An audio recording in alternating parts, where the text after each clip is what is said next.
Week number 3 in the EMEA region for our Pro League qualifiers would give us yet another banger. It's honestly insane how the PLQs seem to deliver two different stories so consistently. Whether it's like last week's EMEA or even this week's APAC South action where one or maybe two teams kind of runs away with it rather early, or if it's like this week's action where it would come down to a 1-point difference between qualifying for Pro League based off a Game 6 performance. And in a lobby filled with so many multi-time finalists, who is it that would be able to come out on top and qualify for Pro League? Let's get down and do what it do. PLQ number 3 TLDR EMEA edition. And I'm sure heading into the day there were plenty of teams that were noticing all the familiar names in the lobbies, with teams like Red Dragon, Need More Bullets, The Boys, and more who have already seen the finals a couple of times this preseason. It's getting to be about that time where every position in these finals matters, rewarding those precious preseason points that inevitably will allow the final 4 teams into Pro League. And game number 1 would give us a crowded endgame down at Echo HQ, and similar to how we see in our end zones with multiple levels for teams to try to take space, things got extremely hectic as the final zone came closing in. 8 teams still alive, leaving plenty of fights to be had in the closing minutes. As here comes the push. And 5 squads remaining, doing a good chunk of damage, but the Radiant transfer does come through, and Pushka with literal 2 HP just needs to find some connections and had already used that for a shield swap, and Red Dragon will fall. Gem, they have survived the push from Need More Bullets. Now Red Dragon trying to hit a quick res, but we turn our tides to Postrix, who's got the upper hand. They have a pylon out. They're trying to make that. Actually, it's Deathwish's pylon. They forced Red Trix inside the building and are getting fenced off.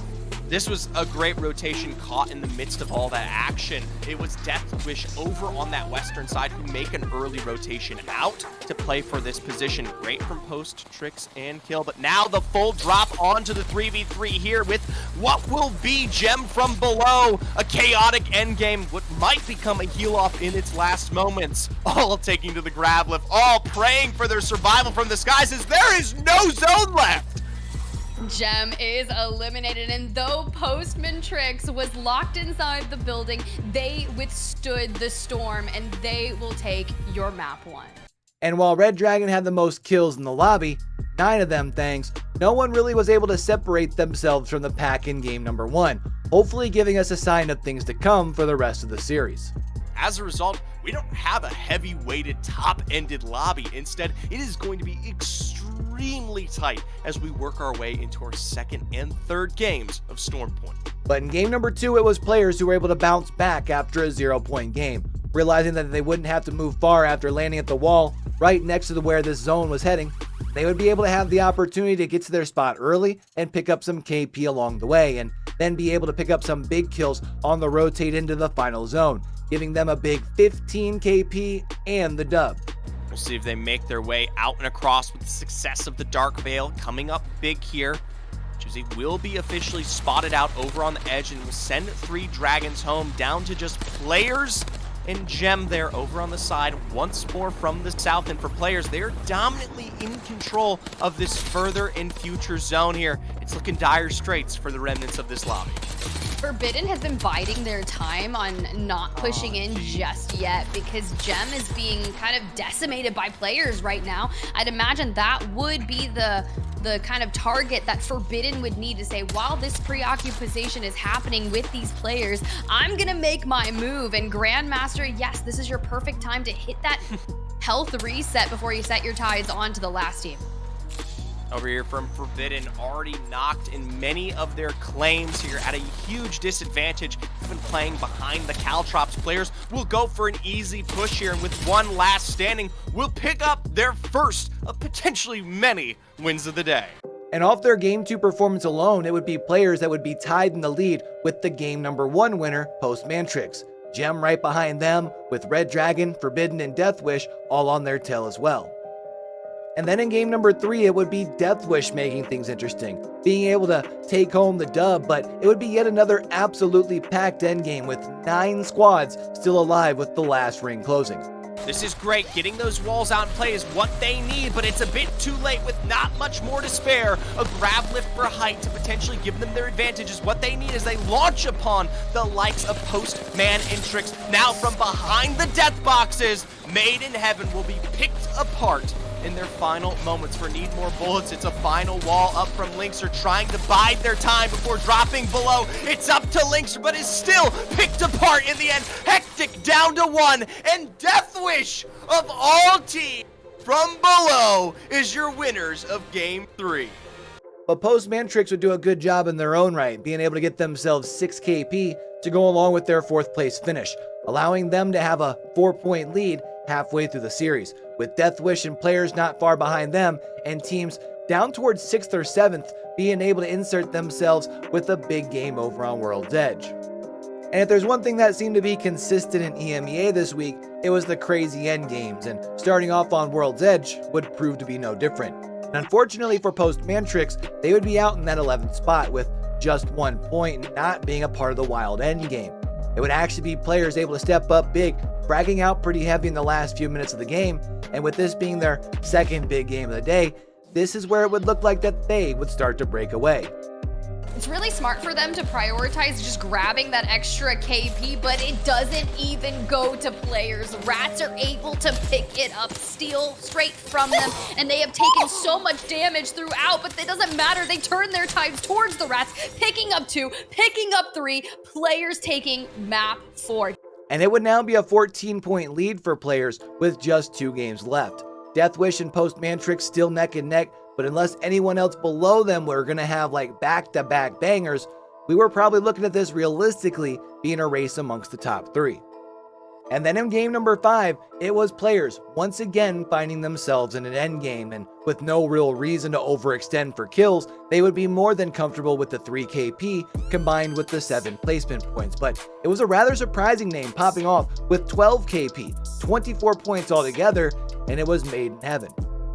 This is tough. Look at that setup over there with all of the Watson fences along, and that's going to be Bacala. We do have at least 1 member still kind of making their way. Players, though, only a duo and went up against 2 trios. The question is, who is going to make the first move? It looks like Made in Heaven turning their sides on 2 players. It's great control over here from the edge. And players, though, have survived to 3rd, which is important in terms of the overall standings. That's massive placement along the KP that will keep them competitive here. But for Made in Heaven and Bacalao, this is a return to form that we have not seen all day. Phonetic here still putting the pressure on 2 players, but Bacalao, this is a good game for them, knowing that they only had 8 points coming into this lobby, and Made in Heaven as well. You have to think about where they're going to be making their moves from in 10th place with 18 points. It makes the most sense for them to really shoot up the leaderboard here after all, but with players reigning so consistent and turning their attention, utilizing the high ground, bouncing between, kind of putting pressure on players and Bacalao, it makes sense, right? You want to push the other 2 into fighting. This is a really good height, but it is inevitably forced out here. Vast dropped low, and it's going to push the remnants of Made in Heaven into players no matter what here. If this isn't the cleanest take from them, it all but secures Bacalao in their success here. But holding on the fence line, playing this low, Cinetic with a very nice drop as players will be eliminated, and Made in Heaven do it with full health remaining. He played that so incredibly conservative, and just as they survive with all health remaining, Cinetic goes down, and Bacalao full sends towards Made in Heaven, and a glorious Watson play. When you get tripped up in the fences, well, that's how you turn the tide around, and Made in Heaven are your winners of map number 5. Made in Heaven would be able to move into 3rd with their big game, just 1 point off of 2nd even, but players would have a darn near 20-point lead, 21 if we're going to be exact, meaning that unless players were to go out early in game number 1, or unless someone else goes absolutely nuclear, it would look like players were going to be going to Pro League.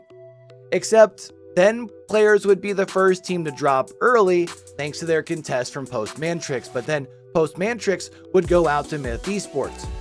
Maiden Heaven would try to pick up some early KP, but they would still end up going out in 11th thanks to the help of Deathwish, who would then have to play as a duo fighting to stay alive. But in the top 5, if Deathwish or Red Dragon were wanting to pull off the impossible, they would have to make it happen right now. Final round close as they keep themselves alive here. Getting involved, we'll see the starting end of Gem as Sir is the first to fall. As Desu, I believe, the next cracked and utilized there. This is KP, the Deathwish, and Red Dragon are losing out on as Billy is just barely keeping themselves alive before inevitably being picked off by the likes of Shades here. That's one more additional KP. They need to look for an exchange against Red Dragon here. Big cracks. Ooh, big cracks, but Deathwish, I don't know if they will be able to get enough eliminations, even with a win, to unseat players, but anything can happen. Red Dragon still full up as well, so curious to see if they're able to grab some more eliminations from the chaos that is ensuing with 5 squads remaining. One member of Red Dragon does fall. The trade comes through, and Daney just gets outnumbered, and Deathwish will fall to the hands of Red Dragon. Red Dragon are now a duo, though. To find a win without the numbers with Bacalao down is a huge difficulty. Plushka, though, finds 3! Can they do it? Can they do it? Red Dragon with just go left standing 30-30 going out. Rats do win this, which take the coveted placement points that Red Dragon would have needed. But with Rats coming out on top, it was them holding back the squad of Red Dragon from the needed placement points to secure their spot in Pro League, being 1 point shy of tying players, meaning that the W would have made all the difference, as it would now actually be players qualifying for Pro League by the skin of their teeth, leaving Red Dragon to have to try and do it all again one more time. I'll tell you what, it's big numbers up on the board for Red Dragon nonetheless. This is their 3rd PSQ, and I'm going to be shocked if they don't make it to 4. So they're probably in the hands of one of those tickets as well, maybe just not alongside a win currently. Granted, they do have a pretty good lead heading into the 4th and final week, so even if they don't happen to pull it off next weekend, I'm pretty sure just simply making it to the finals qualifies them.